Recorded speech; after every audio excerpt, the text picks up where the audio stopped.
Okay, so I think we can now start. I think it's 3 minutes past 2. We still can see that some participants are joining, but we have quite a busy agenda, and we will go ahead. So my name is Juan García Burgos. I'm Head of Public and Stakeholder Engagement at the agency, and it's my pleasure on behalf of the European Medicines Agency to welcome you to this webinar, this information session on the pilot for expert panel scientific advice to manufacturers of high-risk medical devices. As you know, we have been communicating on this initiative, and we are holding this information session ahead of the formal launch of the initiative in order to provide stakeholders with the necessary information, as well as all the elements that will be coming in the next weeks in order to be able to provide this support to manufacturers of medical devices. So we are going to proceed, and in order to that, maybe we can display the slides. Yeah, we are going to maybe proceed in the normal way of a webinar, and we would like to encourage everybody to be as interactive as possible. The way that we are going to run this is through a series of presentations, and then we will open for questions and answers from the participants. We recommend everybody to have the microphone mute while you are not speaking, but afterwards, when you talk and when you intervene, we encourage as much as possible that you use your camera, you switch on your camera, and then we can make it more interactive, as interactive as possible. You can raise the hand in the WebEx, and we will be giving the floor to you during the Q&A session, and we will invite you to, due to the number of participants, to give us your name and your affiliation when taking the floor so that we know from where the questions are coming. In case there is any problem in the meantime, you can take note of this email and you can contact Ms. Cozar, who will be helping as much as possible in order to solve any technical issue. And yeah, we would like to make this as interactive as possible. If we go to the next slide. So, as I said, we will have a series of presentations in order to provide the necessary information that we would like to give at this stage. And this will be followed by open questions by everybody, 30 minutes of Q&A. Again, in the meantime, while you are not talking, we will try to keep mixed microphones muted. But afterwards, we will give you the floor and you will be able to talk. The webinar is being recorded, and it will be afterwards published on the EMA website. We plan to do that at the time of launching the initiative and the pilot, so that all information is at hand in order to support participants to have access to all the necessary tools. In addition to being able to participate and to interview and ask questions, we also have enabled a Slido that you have here, where you can already ask questions. We will not invite questions during the presentations. We will do it at the very end. But if you have, as the presentations go, you already have questions, you can put them in the Slido, and we will make a selection of the most relevant ones, and we will address afterwards. We will make a mix of taking questions from the audience and taking questions from Slido. We are aware we may not be able to answer all the questions that we receive, but these are still very useful and will help us to develop and produce a question and answer document that we will be publishing later, and that we will inform you more about that. And before I give a little bit the outline of how the webinar is going to be done, I would like to introduce the chair. I will moderate the session, but the person who will be chairing, especially the Q&A session, and this person is Sylvie Darroch. Sylvie has been working at EMA for quite a while, for 15 years, and has been working in the area of oncology and hematology, but she's currently the interim head of expert panels and groups, and is leading this initiative. So thank you, Sylvie. And maybe just to mention how the outline and how the program of this webinar, we will have first the presentation on the proposed measures by the European Commission to ensure the continued availability of safe devices. This will be followed by a presentation on which is our role as EMA in medicines and medical devices. Then a first session about the background of the scientific advice from the expert panels, going through the process. Session 2 will introduce to the pilot on scientific advice from the expert panels. Session 3 will focus on the portal and how to submit a request for scientific advice. And then we will open for the Q&A session. So maybe then we can go ahead and we can have the first speaker. And the first speaker comes from the European Commission and is Paul Piscoy. Paul is Scientific Policy Officer at the European Commission in the Directorate General for Health and Food Safety. And we would like to thank Paul for being here. And without any delay, we give the floor to him and we can start with his presentation. Thank you very much. So my scope for this presentation today is to offer a bit of a context of the work of the panels, and especially the launch of the pilot project within the overall actions of European Commission to ensure access to safe and availability of safe and performance devices. If you can go to the next slide, please. The panels have a variety of functions. We call them mandatory and ad hoc functions. If you wish, non-mandatory or as on an as-needed basis for the second one. So the mandatory functions are consultation procedures for medical devices. The first one, which we call CECP, and IVDs, in vitro diagnostic medical devices, for the second one, PECP. That is up and running, and it has produced already opinions and views. You do have a lot of information on the functions of the panels and on these opinion and views on the website. I invite you to go there for details. And also we have a second category, which is ad hoc functions. I will start from the bottom. So scientific advice to notified bodies, member states, commission, and the MDCG, which is the overarching body taking care of the medical device system in its entirety. And the last one, and the reason we are here today, advice to manufacturers and especially to their clinical development strategy and proposal for clinical investigation. This is also referenced in Article 61.2. If you can move to the next slide. To offer some context, I will be speaking about what are the current concerns and what is Commission trying to do to address them. I would want to be upfront and quite clear that today we will not be discussing the actions of Commission, the legislative and non-legislative ones, but we only focus on the expert panels and more specifically on the pilot on advice to manufacturers. Nonetheless, we believe it's useful to give this context. So there are concerns about the risk of shortages of medical devices due to expiring certificates, and this can come from two sources. One, it's the overall capacity of the notified bodies, which is perceived as not being sufficient. We have 37, and I'm being told by a responsible colleague in the chat that we already have 37 notified bodies designated under the MDR. It seems just a part of those notified bodies that we started with before the MDR, but you also need to be aware that these are most of them big notified bodies, so the capacity is quite high. It is considered, there is a signal that currently there is free capacity within the notified bodies, and I'll explain in a second why. But one of the problems is that only about 2,000 out of a bit more than 22,000 certificates actually transitioned, and some certificates are already expiring. So one of the problems is that the actual applications from the manufacturers are not arriving. We are about just 1/4 of the total certificates that needs to transition.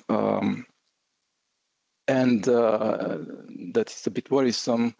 but this is what's happening today. Next slide.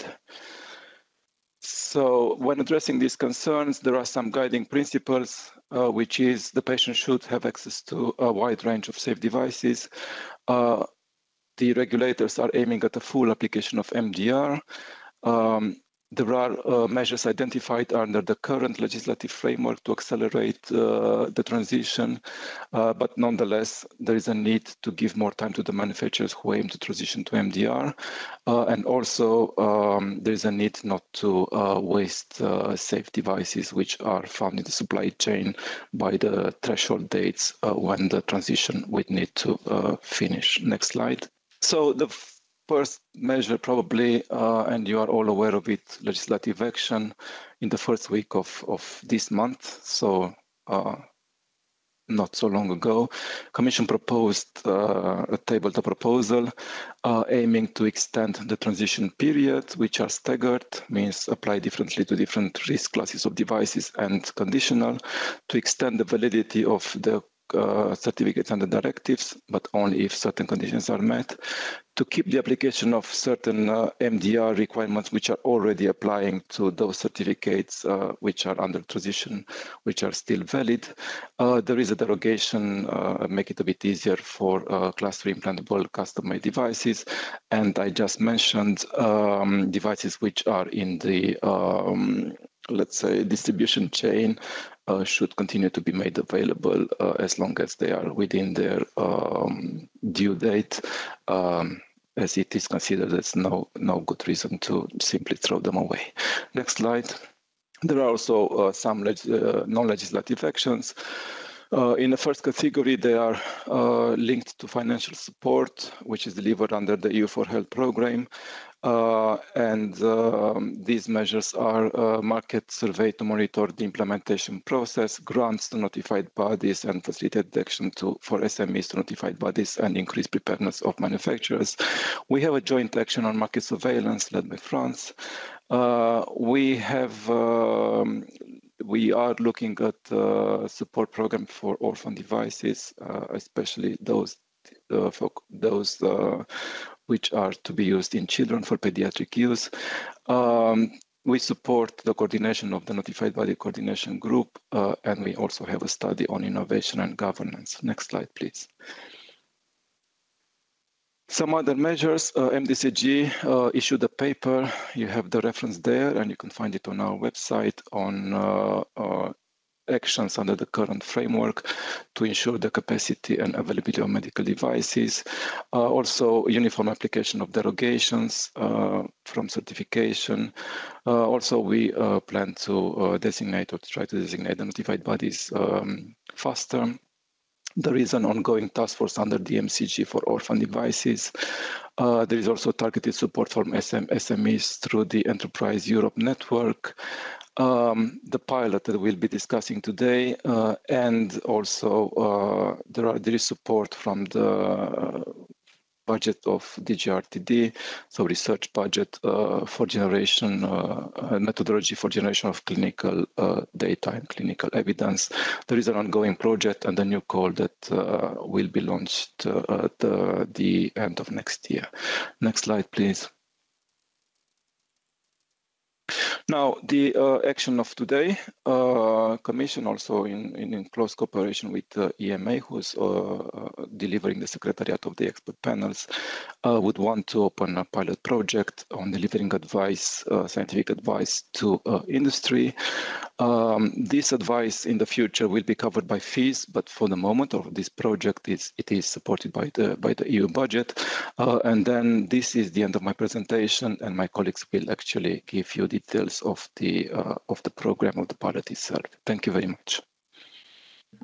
Thank you very much, Paul, for this very clear overview and background and all the supporting actions which are in place in the context of this pilot.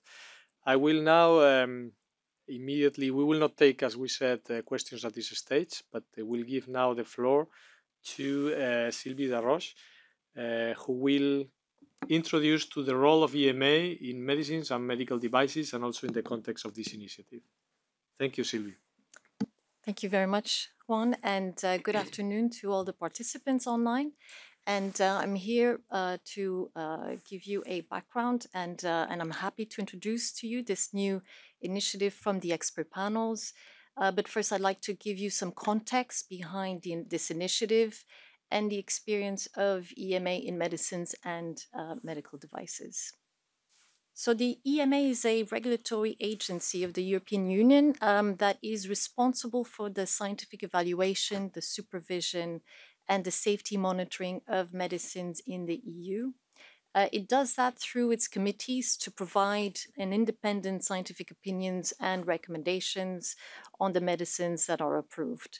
It also monitors the safety of medicines throughout their life cycle, providing recommendations on pharmacovigilance and risk management systems, while keeping patients in mind and ensuring that patients have access to safe medicines as early as possible.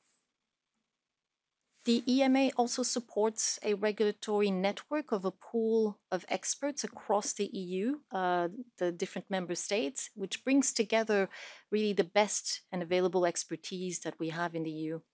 But the EMA also does not just support the regulatory network on medicines, but also plays a role for certain devices as well, although it's less known, but it is involved in the consultation procedures for notified body conformity assessments for certain specific areas of medical devices. And here we have some of those areas listed in this slide. So for medicinal products in combination with medical devices, that is, that the principal intended action is achieved by the medicine. The product is then considered as a medicinal product, and the device part of the combination will require a conformity assessment, but EMA is responsible for evaluating the quality, safety, and efficacy of the medicine, including the safety and performance of the medical device in relation to that medicinal product. For medical devices with an ancillary medicinal substance, these products fall under the medical device legislation and must be CE marked. The EMA consultation procedure here is for the ancillary substance, which is derived from human blood or human plasma, and it is within the scope of the centralized procedure. For companion diagnostics, this is for in vitro diagnostic tests that support safe and effective use of medicinal products by identifying the population that is most suitable or also unsuitable for the particular treatment. These classes of IVDs for the scientific opinion for the EMA for the devices, these are to be used specifically with the medicines that fall under the centralized procedure as well. And then we also have devices that are made from substances that are systemically absorbed by the human body, and a scientific opinion is required from the EMA or for a national competent authority to ensure the compliance of the substance as per the requirements laid down by the Annex 1 of the Directive of 2001/83/EC before it's put on the market. But more recently, the EMA has now taken up the new role as the Secretariat for the expert panels on medical devices and in vitro diagnostics. Now, as you may know, the expert panels were established by the Commission's Joint Research Center in 2021, following the implementation of the regulation on medical devices, the 2017-745, also known as the MDR, and the regulation of in vitro diagnostics with the regulation of 2017-746, also known as IVDR. So following the applicability of the extended mandate, and that is to reinforce the role of the European Medicines Agency in the crisis preparedness and management of medicinal products and medical devices, the expert panels were transferred to the EMA to the effect of the 1st of March 2022. And as discussed earlier by our colleague from the Commission, some of those concerns around the timelines following the transition period are being discussed. As per the MDR, if I can have the next slide, please. As per the MDR, the expert panels have two mandatory activities, there is the clinical evaluation consultation procedure, so the CCP, and that is described in Article 54(1) of the MDR, and that is to give the opinion specifically on the clinical evaluation report from the notified body on implantable Class 3 devices and Class 2B devices that are intended to administer or remove medicinal products. And the second mandatory activity is for the performance evaluation procedure, so the PECP, as described in Article 48(6) of the IDVDR, and that is to give views on the manufacturer's performance evaluation report, so the PER, for specifically Class D high-risk in vitro diagnostic medical devices. Now, in addition to that, to the CCP and the PCP, in the MDR, it is foreseen as well that expert panels can provide this ad hoc advice, which includes the advice to manufacture, which is what we will be discussing today. So at the start of the scientific advice, then we've had several feedbacks from the various stakeholders on the need to support this clinical development of the medical devices. And therefore, we are now starting this pilot for scientific advice for manufacturers, specifically for certain devices, as will be explained in the next presentations. The scientific advice is part of this long-term measures from the Commission, and this pilot will help shape the future implementation of the scientific advice procedures for next year in 2024. So this next new activity for the expert panels will help develop innovation and promote faster access to new devices while ensuring the safety and effectiveness for patients. So I hand over the floor to Juan. Thank you. Thank you very much, Sylvie, for this background and for explaining the rationale behind the initiative in the context of the new regulation. And it's my pleasure now to introduce Leslie Pipolo, who is a biomedical engineer by education with a PhD in biostatistics. She has a lot of experience, more than 20 years of experience in the clinical evaluation of medicinal products, but in particular on the clinical investigation of medical devices and methodologies adapted to the evaluation. She has worked in several organizations, including medtech industry, in consultancies, in the French authority, in the European Commission, and we are now she's working with EMA supporting the expert panels, and she will introduce to the pilot itself. Thank you very much. Thank you, Juan, and good afternoon to everyone. Can I have the... sorry. So in this session, I will present you the background to the scientific advice from the expert panels. And I will cover the following items. First, the legal basis for the scientific advice from the expert panels.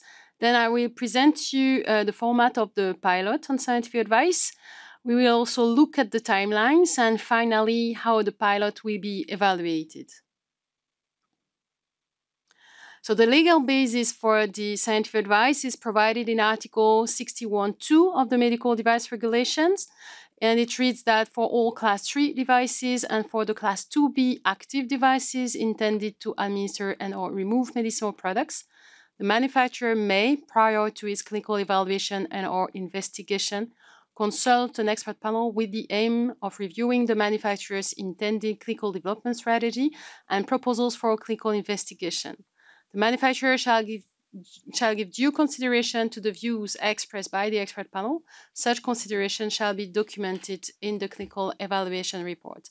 So in this article, we have a very clear definition of the scope, which is the scope of the CECP extended to all Class 3 devices, not only implantable Class 3 devices. In terms of type of advice, it can be on any questions that the manufacturer may have on its intended clinical development strategy or proposals for clinical investigation. It is a prospective advice, so of the expert, so before the strategy or the investigation are implemented. So the objective of the pilot, like Sylvie said, is to build an efficient scientific advice process that is adapted to the specificities of the medtech sector, including adjusted timelines and costs. So the pilot will provide the experience and basis for the full implementation of the expert panel scientific advice later in 2024. So we have first a pilot, we will learn from it, and then implement the full scientific advice process. As regards the format of the pilot, it will run from February 2023 to the first quarter of 2024. Applicants can be any manufacturers of devices or authorized representatives established in the EU. There will be no fees requested from applicants during the pilot.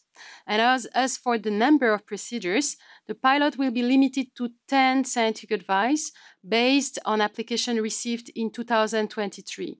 This will be organized in 2 rounds of selection of 5 applications.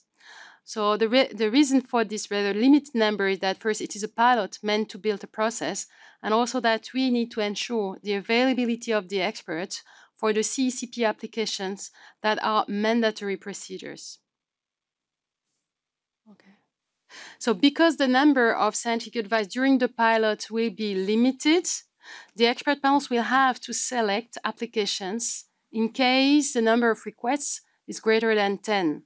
So to ensure the relevance of the pilot, to make sure that it can help build the scientific advice process, the pilot will have to cover a large enough spectrum of types of situations in terms of type of devices, medical areas, and applicants, with a special attention given to SMEs that are more than encouraged to participate in the pilot. Prioritization criteria have been set up to cover current identified needs of the medical device systems. I will present them in the next slide, but before that, as regards the selection of application selection process, that will be done by the expert panels themselves. So you may know that they're organized in 10 clinical areas, and then applications will be allocated for review to experts with relevant clinical expertise in the field. Manufacturers have the possibility to submit several proposals or several devices, but maximum 1 can be selected per company. Proposals that are not selected at the first round will automatically be considered for the second round unless the manufacturer decides to withdraw its application. Thank you. In terms of prioritization criteria, so there are 3 criteria which should not be understood as mandatory criteria to be part of the pilot. Applicants will have to indicate whether their device meets any of these criteria, can be more than 1, and can be also none of them. So there is no priority order, no weighting of this criteria. The first one is not the most important one.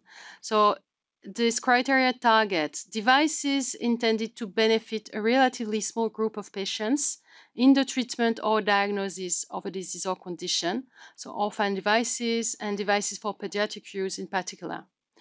Another criterion is about devices for unmet medical needs. So there is a definition in the MEDEV Guidance 2.7 in Annex 8 of what is called in this guidance breakthrough devices. So these are devices for medical conditions that are life-threatening or cause permanent impairments of a body function, and for which current medical alternatives are insufficient or carry significant risks.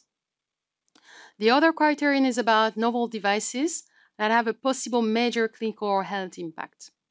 So if the device meets any of these criteria, there is an explanation to be provided when submitted the application. So this is what you can see in this slide in green. So for the first criterion, about devices for a small group of patients, the justification should be based on a description of the target population of patients, and the applicant should provide a quantitative estimate of the population in the EU. So it should also indicate the sources used to estimate the number of patients, and also indicate the uncertainty around this estimate. As regards devices for unmet medical needs, the applicant should provide a description of the disease or the condition and what are the current available treatments, and again, providing reliable sources of information to base their justification. For the last criterion on novel devices, This criterion is exactly the same as the one used by the expert panels in CECPs to decide whether or not an opinion is needed. And for this, there is a Commission guidance on the interpretation of the CECP decision criteria, including this one on how to assess novelty and clinical or health impact. So the applicants are expected to develop their justification using this Commission guidance. So now if we look at the timeline, we will start the pilot with the opening of the submission portal on the 27th of February 2023, so in a little bit more than 1 month. Manufacturers can submit their application as of this day. There will be a first round of selection of application in April 2023, meaning that all applications received until end of March will be considered for this round. Application will be based on letters of interest that my colleagues will present you in detail, but in a nutshell, it is a summary of the main information on the device, including the prioritization criteria. Manufacturers can continue submitting application until the second round of selection, planned in September 2023. So, as you can see, there will be 2 phases in this pilot. And if we look at the different steps of each phase, let's start with phase 1. So first selection at the end of the selection process, so end of April, all applicants will be informed whether or not they have been selected. Then the EMA will invite selected applicants to a meeting with the experts to help manufacturers develop their full application. So applicants will have up to 1 month to submit the full application. And my colleague Miguel will explain this to you in detail. The scientific advice procedure will last on average 60 days, but procedure could be shorter or longer, depending notably on the complexity of the file. But for this exercise, for the timeline, we have considered on average 60 days. So in terms of timeline, for phase 1, at the earliest, the meeting can be scheduled beginning of May. Later of May, let's imagine that the applicant is very fast in submitting its full application and it submits it in 1 week, so mid-May. Then the advice could be delivered mid-July. On the contrary, at the latest, if the meeting is organized end of May, application submitted end of June, advice will be delivered end of August. So for the first 5 applications, scientific advice could be delivered between mid-July and end of August. And then the same process is reiterated for the second phase starting in September. So for the second phase of the pilot, as you can see, advice could be delivered between mid-December and end of January 2024. But as mentioned in the title of the slide, this is a tentative timeline. This is because you have to keep in mind that this is subject to the availabilities of the experts, because priority will be given to the CECP's mandatory procedures.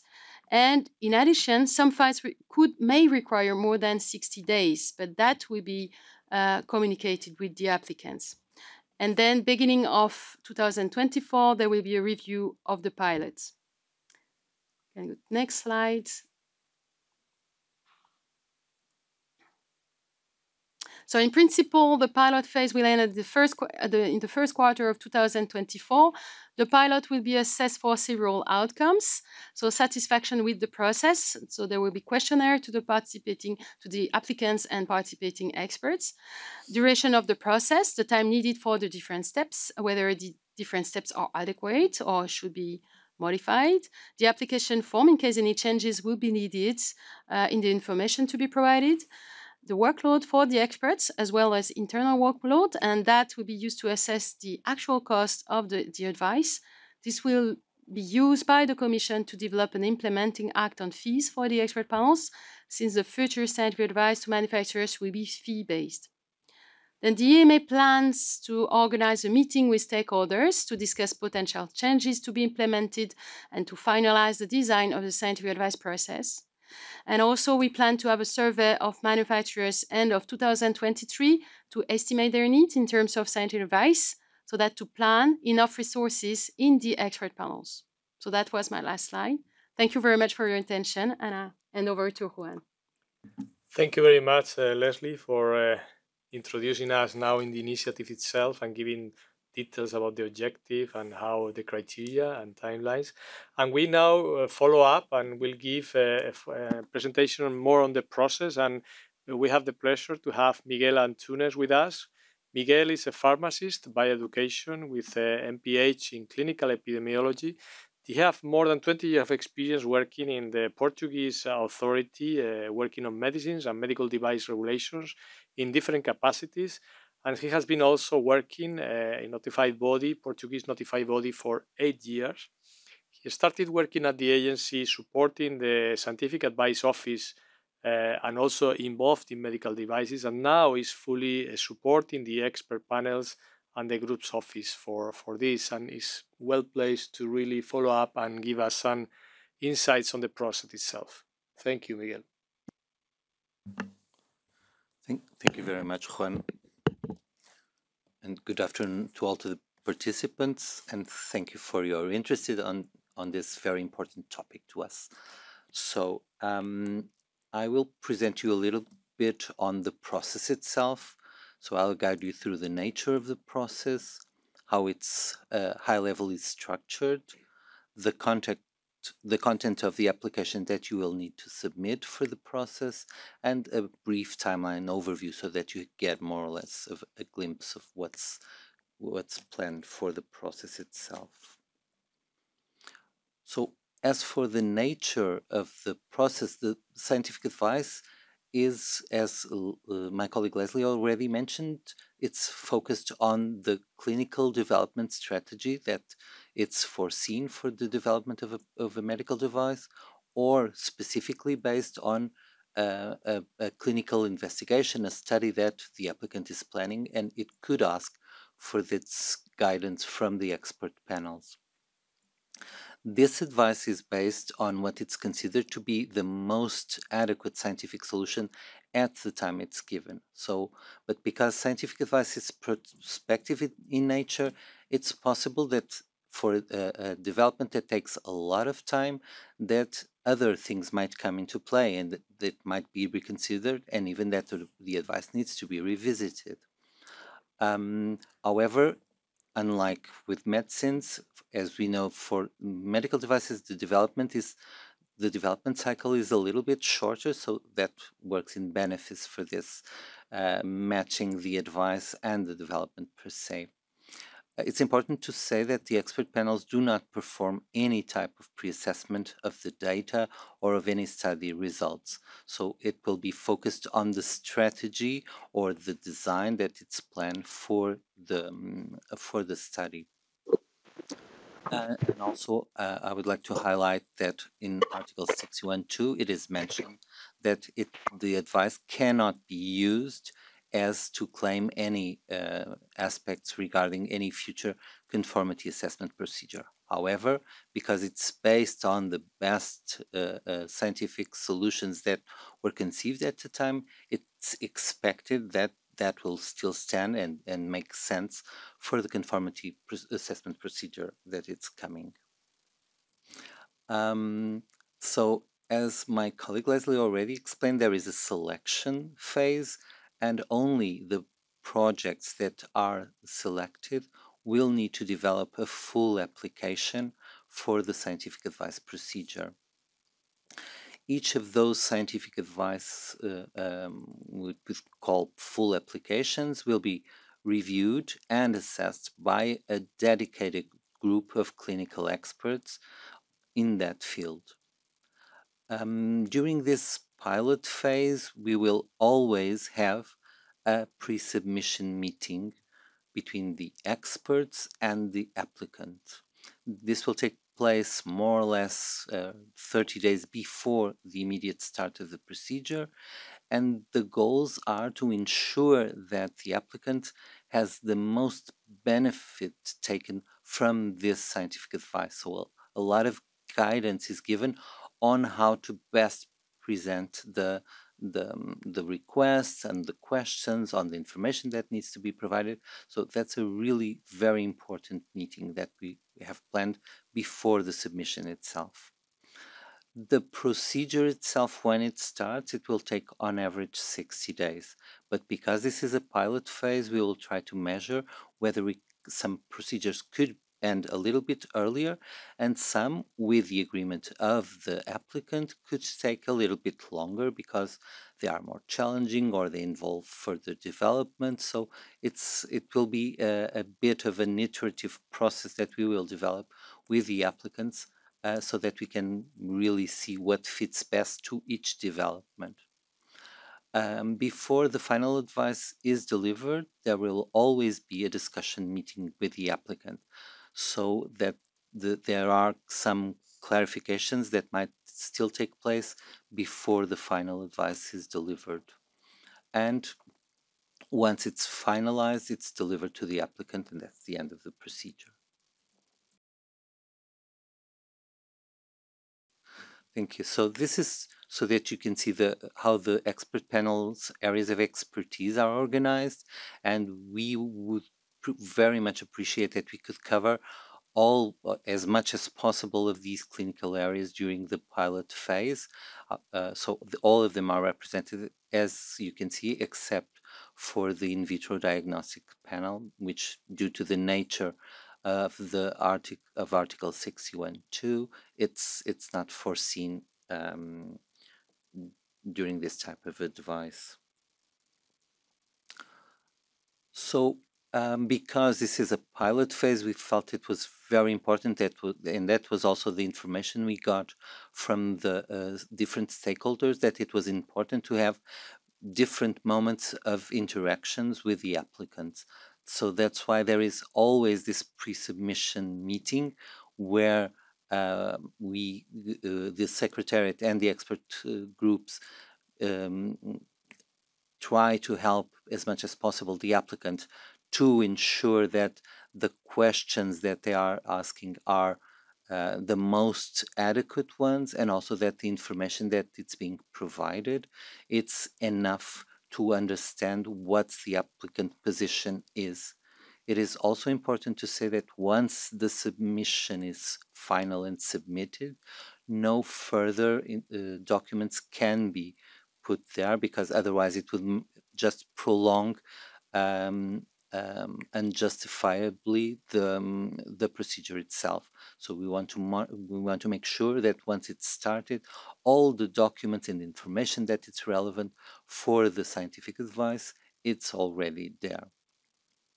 And at the end, there is the discussion meeting where, as I've already mentioned, some clarifications might be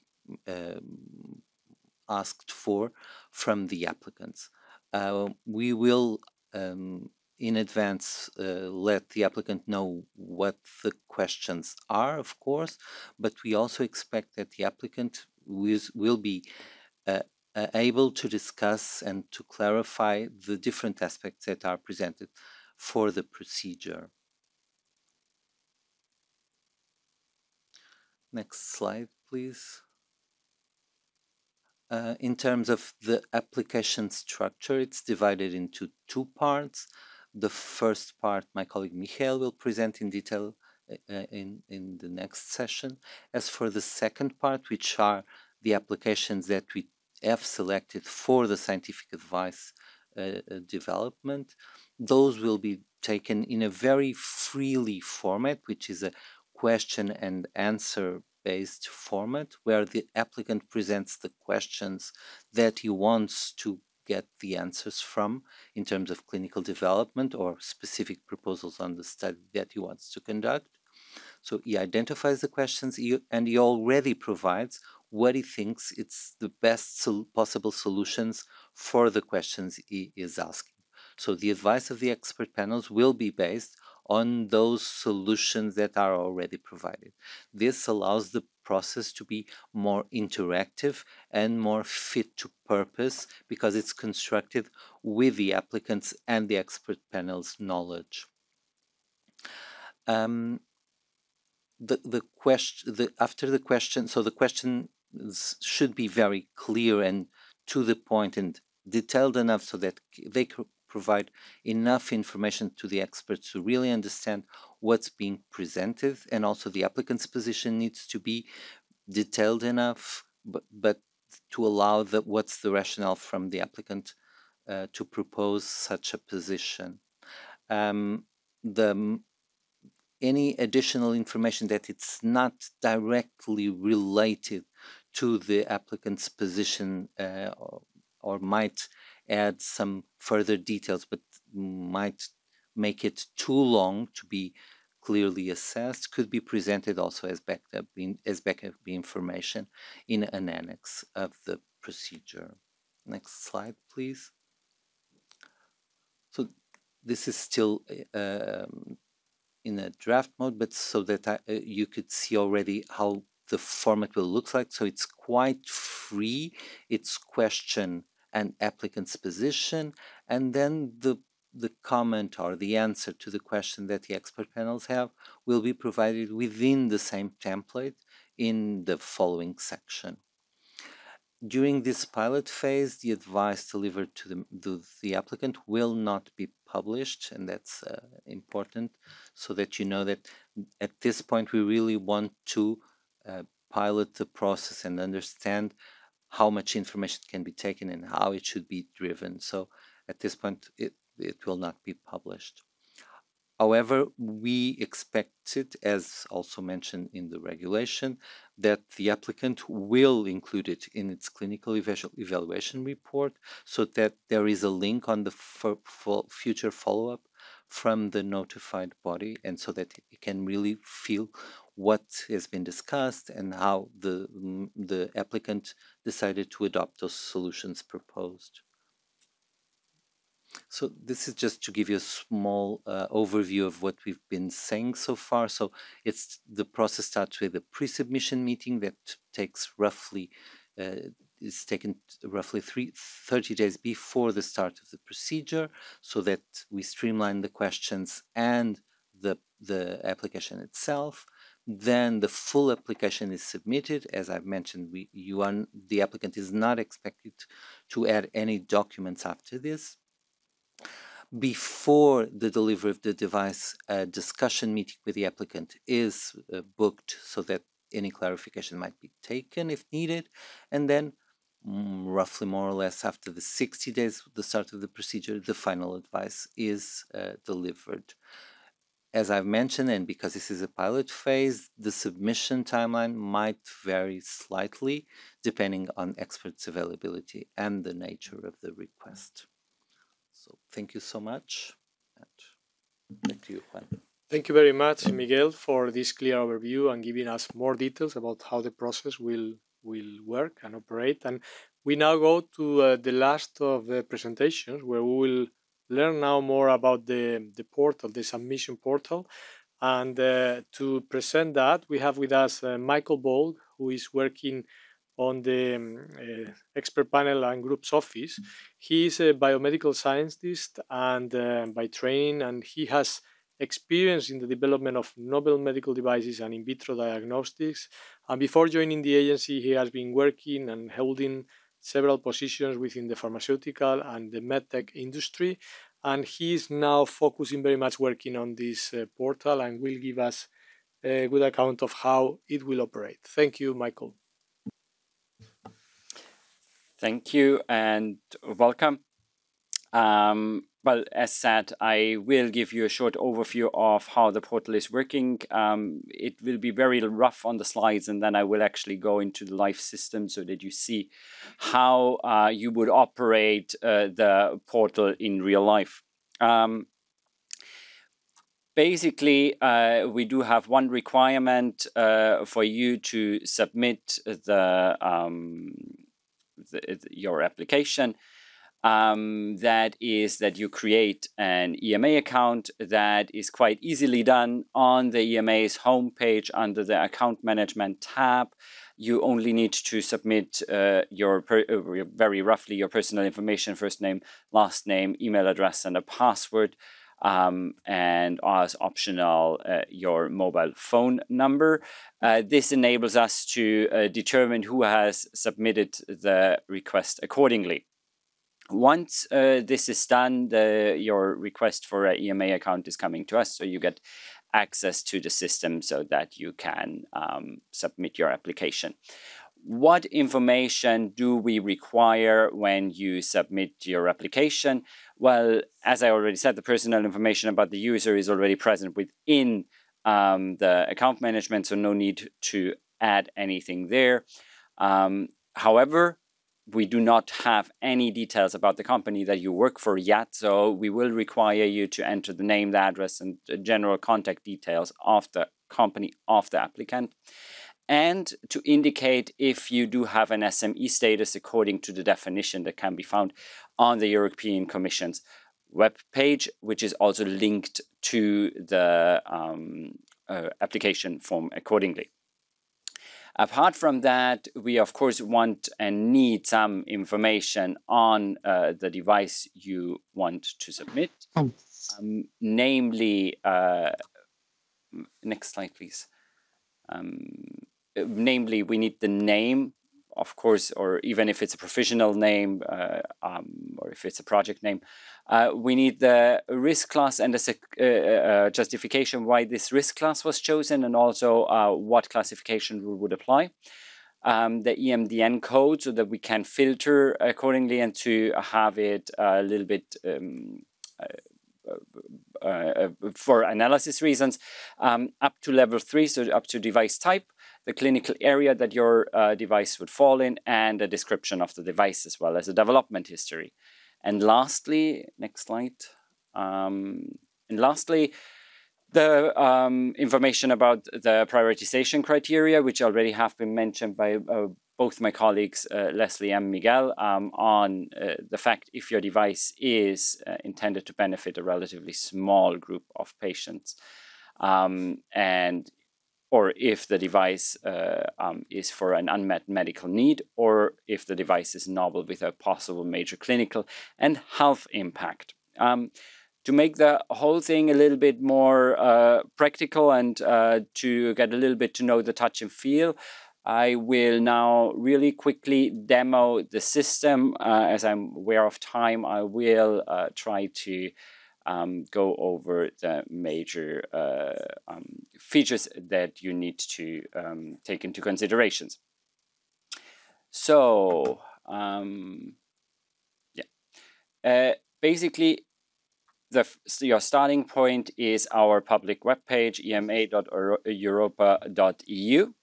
On our webpage, you will find at the bottom all the IT services that we provide for companies and for applicants who already are involved with the EMA in one or the other capacity.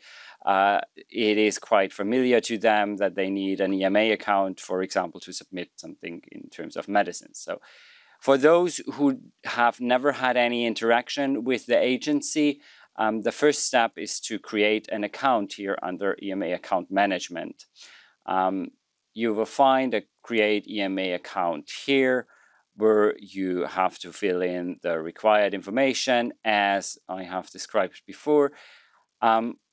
If you are unsure of what you have to fill in, or if there is some additional explanation needed, there are multiple user guides available under not sure if you have an EMA account. Click here and then you will go to several user slides where you can also see where do I retrieve my password, how do I retrieve my password, and my username accordingly. Well, for now, we assume that you have created your user, and then you enter the tab Service Desk here. Once you have entered here, you log in with your EMA account. In our case, we are going directly into the test system as I want to demo, and we will put the application live later. You will find it under Business Services, and Business Services, you will find the Expert Panel Scientific Advice tab. You will, of course, also have a direct possibility to enter this page without following through the whole sequence that I now did. And as I mentioned, here there is some general description, name of the company, address, email address of the company, the phone number of the company, which country you're situated in, your SME status according to the definitions published on the EC webpage, and then the information about the device name, device risk class, the justification of why this risk class was chosen, including the applicable classification rule, the device type, and the clinical area. For the description of the device and the development history and the current regulatory status, we have a restriction of characters so that everybody can be treated as fairly as possible. We have to standardize how much information can be entered in the form accordingly. Therefore, for the description of the device, it is limited to 1,000 characters. For the development history and regulatory status, it is limited to 2,000 characters. Please include anything that, in terms of the regulatory status for your product on the worldwide market, and if there has been any scientific advice already previously requested. You will find a short description for all these fields within the tool. And then if, and please only if, your device would meet any of those categories, you click yes, and then provide a justification accordingly, outlining the main features on why this prioritization criteria has been met. And with that, and you always, just as a little help, you always see on the right side what area you would still need to fill out. And with that, I thank you very much and hand back over to Johan. Thank you. Thank you very much, Michael. I hope it was clear, and I think now we can open for questions and answers. And we'll try to give as much as possible the floor to those who are on the room, who are on the WebEx, but also we'll be taking questions from Slido. So already we are receiving questions from Slido, but I would like to check if someone in the room, in the WebEx, would like to make a question. If such is the case, please raise your hand and I will give you the floor. Otherwise, we will go to the questions on Slido, and maybe we can, I give now the floor to Sylvie, who will be taking the questions and distributing them. Thank you so much, Juan. We have received several questions on Slido, and one of the questions is, how is an orphan device defined? So if I can pose that question to our colleague from the Commission, Paul, please. Sure, do you hear me? Yes, very well. So I put on my slide that there is an MDCG task force, which is tasked to come up with a definition. As a matter of fact, today we had a discussion on that, and they said that they are quite close to coming up with an, at least a work definition of what an orphan device is. Currently, the draft definition or definitions are with some clinical experts to try to test them against real or the reality of the clinical practice. And that's one point. We will at least have a working definition of what is an orphan device. But secondly, as it was explained by my colleagues, the decision on selecting the files based on those criteria will be done by experts themselves, by clinicians with experience in the field. So also their expert knowledge and expert decision will count on that. I hope this answers the question. Thank you. Thank you very much, Paul.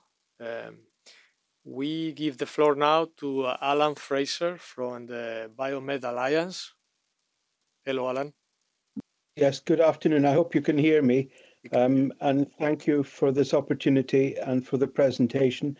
I was interested to see that you're not planning to publicize or to publish the outcomes at this stage, and I can accept that during the pilot, but I just want to make a plea that this should be the future intention. Because one of the comments that we frequently hear as clinicians from people who want to innovate or introduce new devices is the unpredictability when you go to different notified bodies. And if there is advice, then it should be shared with manufacturers or developers of similar types of devices and also with notified bodies so that they can apply similar criteria when they see evidence. So I do hope that this system will be developed so that, if you like, a library of device recommendations relevant to different questions becomes available to the wider community to make it more predictable what information will be needed for conformity assessments. Thank you.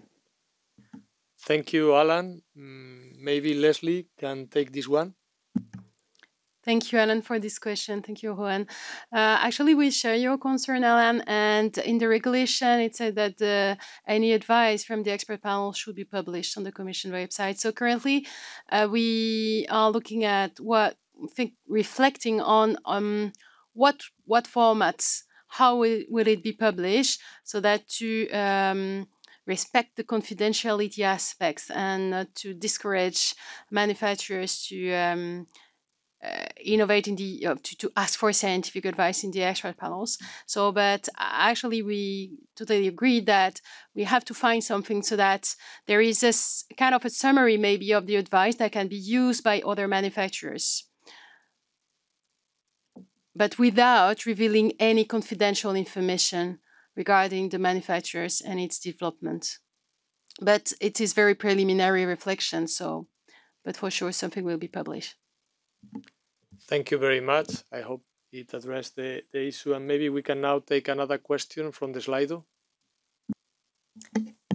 Yes, so maybe we can take the question on, could you please expand on the meaning of manufacturer may not invoke any rights to the views expressed by the expert panels in regard to the future conformity assessment procedure from Article 61.2. So is the manufacturer obliged to follow the advice? I give that question to my colleague, Miguel, please. Thank you for that question. Because this is a voluntary procedure, of course, the manufacturer is not obliged to follow, but because it's an iterative process and it goes into what is considered the best scientific approach, it makes sense that that strategy is documented, and any deviation from that strategy should be documented in the clinical documentation from the manufacturer during their development procedure, so that everybody can really understand what was agreed at the beginning and why some deviations were introduced during the development, so that at the conformity assessment, the notified body also has a clear picture of what was foreseen at the beginning and what ended up being the strategy throughout. The point of not having a direct link is that because this is advice and it's provided in advance to the start of the conformity assessment procedure, which doesn't only take into consideration the clinical development, it also takes a lot of steps, namely the preclinical development, for instance. So it's possible that although a certain strategy is developed, when you have the full development with the data that came up from that strategy, that the notified body might have a different conclusion during their assessment process. Thank you. Thank you, Miguel. That was clear. We would like to invite now Andrea Rapagliosi from the room to make the question. Andrea, can you hear us?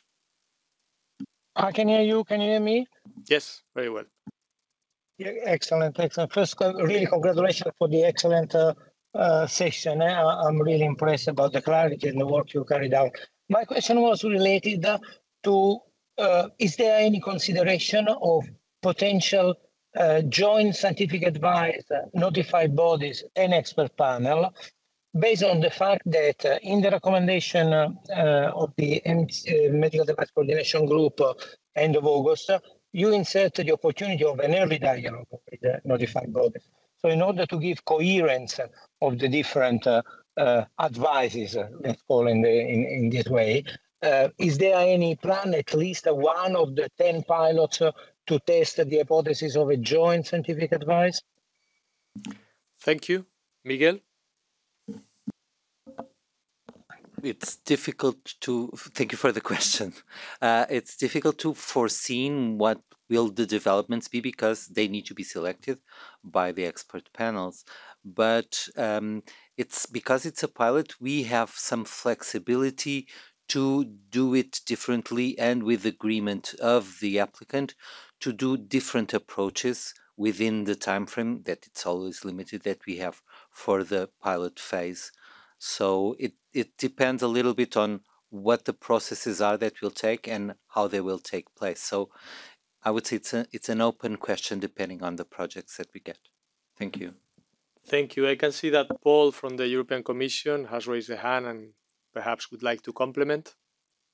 Maybe a short reaction, as you know, there is a firewall against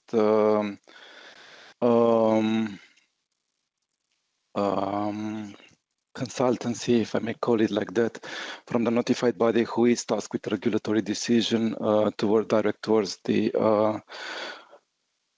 to the manufacturer, while acknowledging the so-called possibility of early dialogues. On a very first impression, I would be tempted to say that probably not. Thank you. Okay, no, thanks to clarifying this. We take another question from the Slido. Yes, so we received another question on can manufacturers based in the US apply for scientific advice under the pilot? I'll give that question to Leslie. Yes, it is possible if this manufacturer has a authorized representative in the EU. Okay, that was very clear. There is no hand raised in the WebEx, so we take another question from Slido. So we will go to one of the popular questions, which is for the pilot. Is it preferred that the device be in active clinical trials or ahead of the initiation of a clinical trial, so in the planning phase? So I will give this question to Leslie. Thank you for the question. Actually, it depends. In the regulation, Article 61.2, it is clear that the requests for advice should be prior to the implementation of the clinical trial. So it depends if in this question the meaning is whether the intention is to request an advice on the active clinical trial, or if this the clinical development of the product is ongoing and this product is currently in a clinical trial, but there are other clinical trials that might be planned and for which the applicant would like to have the advice of the experts. In addition to this, it might be also that even if the question is on the ongoing clinical trial, the applicant planned to have an amendment to this clinical trial, and before going back to the ethics committee, they wanted to run their proposal to the expert panels. But the baseline is that the request for scientific advice should be prior to the implementation of the investigation. But otherwise, it's what we wanted also to say that for the pilot, it's interesting to have representation of different phases of development of products. So it could be at a very initial stage or of a later stage that can explain that the device could be already in a clinical trial, but other clinical trials are planned ahead. Thank you, Leslie. Paul, would you like to react to that? Nothing more than to complement that, as Leslie said, indeed, the clinical investigation has to be proven by the competent authorities. So you need to judge also your relation with that approval when asking for advice. Thank you. No, that's clear. Thank you very much.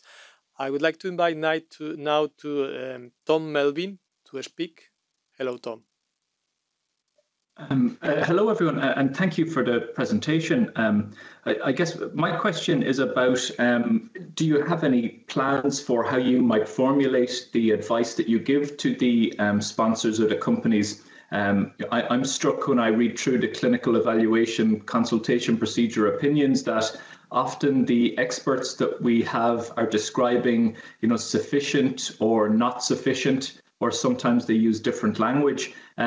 Could you help us understand, will you be describing things like, you're advised to do a traditional feasibility study followed by a pivotal study, or is there any information you could give us about how you might formulate the opinions that you'll give to the individual companies? Miguel? Thank you for that question, Tom.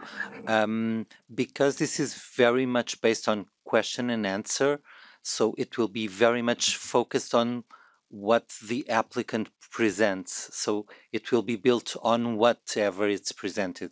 So it's a very free format, as I mentioned.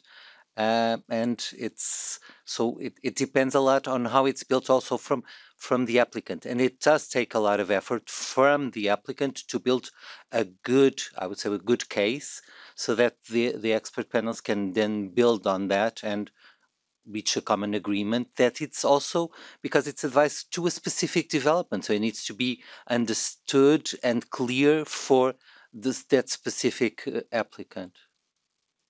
Thank you. Thank you very much. So we take another question from the Slido.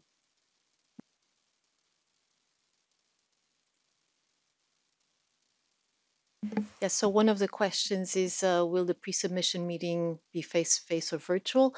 At the moment at the agency, the meetings with applicants or companies are currently done via WebEx, or virtually. So for the pilot, this is what we anticipate, that all the meetings will be virtual. Thank you for being so concrete. We don't have anyone on the room, so maybe we can take another one from Slido.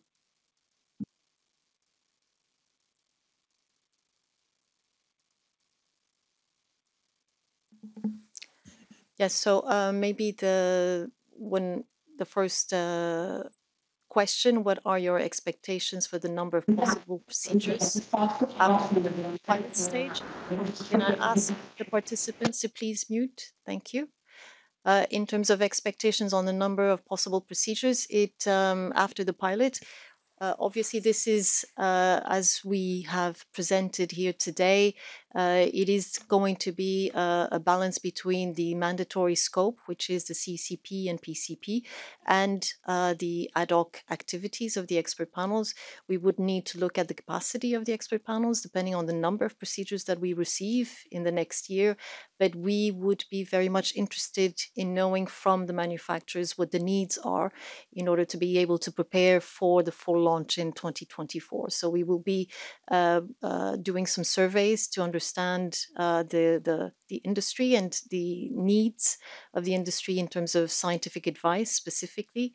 But again, this has to be balanced with the mandatory scope, which is always the CCP for these thematic panels. Thank you, Sylvie, for elaborating on after the pilot what is envisaged. We will give the floor now in the room to Eric Klassen. Hello, Eric. Yes, good afternoon. Can you hear me? Very well. Thank you very much. Thank you very much for this opportunity. I would like to come back to the question on whether you should ask the expert panel for advice prior or during while the trial is ongoing. It's not that question that worries me. I don't understand what Paul Piscoy meant. Maybe I misunderstood it. So could Paul please repeat what he said about the sequence of who has to approve the clinical protocol prior to asking advice to the expert panel? So, thank you. Maybe to Paul. Thank you. Maybe I was not clear. There is nobody to approve the protocol, because before going to advice to the panels, what I wanted to say is that if a clinical investigation is to be run, it needs to be approved by a competent authority, most of the cases. So to go for an advice after a clinical investigation was approved may be of limited value, so it's best to do it before, and maybe in the context of a significant change, you can get benefits from asking the panels. But at least I personally believe that the maximum of benefit is actually before you go toward or before you start the actual clinical investigations. But at this stage, it's a personal opinion. I try to explain why I think that. Thank you. Thank you very much, because now it's crystal clear. I fully agree with your opinion, and that is, again, my opinion then.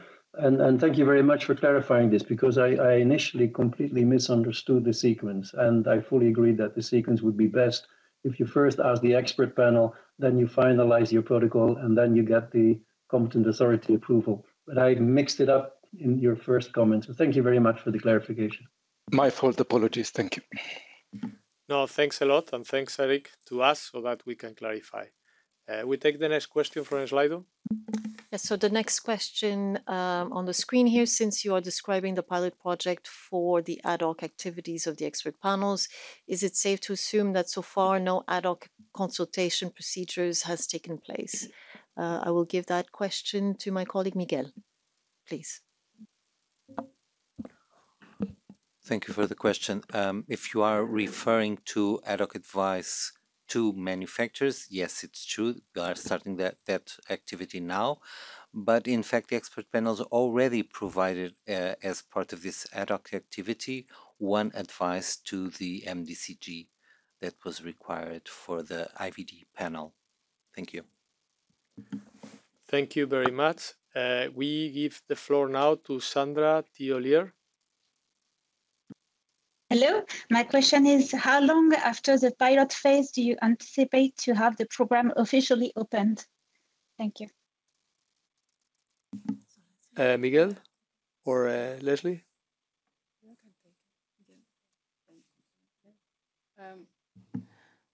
We cannot really reply to this question. Actually, it's to run the scientific advice process itself. We will need to have the implementing act on fees for the expert panels ready.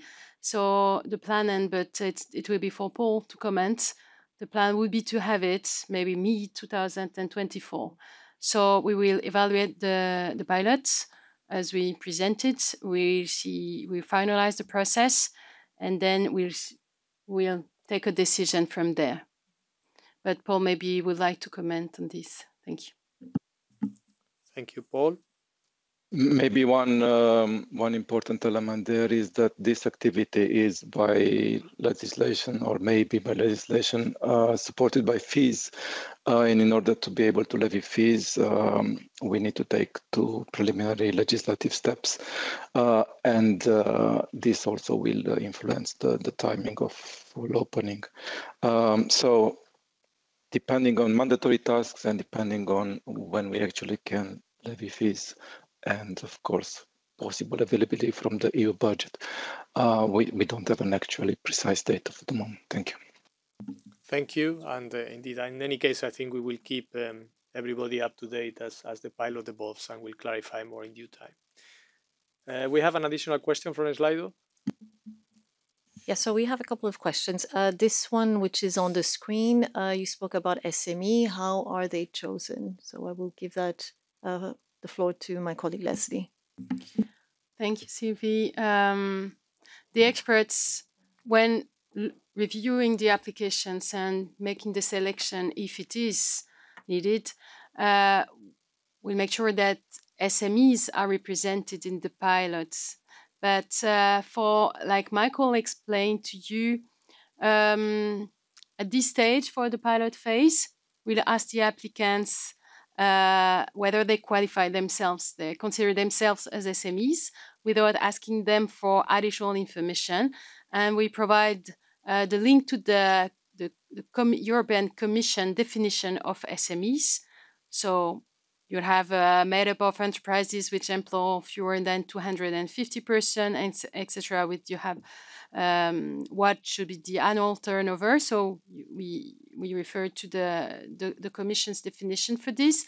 And for the scientific advice process itself, then we might have a qualification process. We might go through a qualification process of SMEs, like it is the case for medicines, because in the case of SMEs, there is waiver for fees, either total or partial, but that will be for after the pilot. So not really to be considered now. Thank you. Excellent, but that was very useful. Maybe we have time for at least one more question. Yes, we've received many questions, so we will not be able to get through all of the questions, but maybe one final question. Could you please provide more details on what would be required in the full application package should a product be selected for the pilot? I will hand over to my colleague, Miguel. Thank you for the question. It depends very much on the question that you want to have answered through the scientific advice. So it's difficult to get a full description. What we will do is during the pre-submission meetings, we'll go into detail on what your needs could be so that we can help choose the questions and also help you prepare for the full application submission. But as I've said, it's a very free based template based on questions and answers. So you need to select specific questions that you want to have answered for your development and also already provide in advance your own answers to those questions in a way so that they can be assessed and complemented by the expert panels. Thank you. Thank you very much. Before we close the round of questions, maybe we take a last one from the room, from the WebEx, and would like to give the floor to Raquel Carnero. Hi, good afternoon. I would like to know if now that we know that the advice delivered in this pilot will not be published, is there any possibility that in the future these reports or final advice will be available in the EMA website or anywhere else? Maybe we give this to Leslie. Yes, actually, this is complementary to Alan Frather's question on the publication of the advice. So in the future, when the full essay process will be implemented, there will be publication of advice, but we don't know because this is mandatory. This is a requirement from the MDR, but we don't know exactly in what format, so as to make sure to respect confidentiality of data of the manufacturers while providing transparency and giving useful information to other manufacturers or notified bodies on the methodological guidance given by the experts that could be used for other devices of the same time, for example. Exactly. Thank you very much. Thank you. And yeah, indeed, I think. So we have just a few left minutes, and I would like to invite Sylvie to wrap up and to a little bit elaborate on next steps. Thank you so much, Juan. So thank you for all the questions via Slido, as well as the questions that were addressed during the registration of the webinar. On that last note, I'd like to close this technical webinar for this pilot of the scientific advice. Thank you for all the colleagues present here who presented the guidance on the process of the pilot, Leslie, Miguel, and Michael. And to you, Juan, for moderating the session, and also to our colleague from the Commission, Paul. Thank you for your time and to provide the background for the pilot. And thank you for the technical assistance as well. So we will follow then with the webinar with a question and answer document based on the questions that we've received via Slido, and also the questions that were addressed with the registration of this webinar. Obviously, we weren't able to address all these questions today, but hopefully you will be able to find those answers in this Q&A that will be published as soon as the portal is open on the 27th of February, where we will be receiving letters of interest from the manufacturers, and we will then proceed for the prioritization and selection of those proposals afterwards. And later this year, the objective as well is then to also provide more feedback on the status of the pilot and provide some more information through our different stakeholder meetings on the process for this pilot. So if you have any questions remaining, either with the process itself on how to apply, send your letters of interest. You can ask them through still our web portal to send the questions to the agency. Yes, I wish you a good afternoon, and I hand back to you, Juan. Thank you. Thank you very much. Just to close this session, thanks to everyone and thanks to the participants. I hope it has been useful for you as it has been for us, because it's given a lot of information to finalize this Q&A. So we will follow up as Sylvie said, and we'll post as well this webinar at the time of launch so that everyone can access to the information which has been provided today. Thank you, everybody. Bye-bye.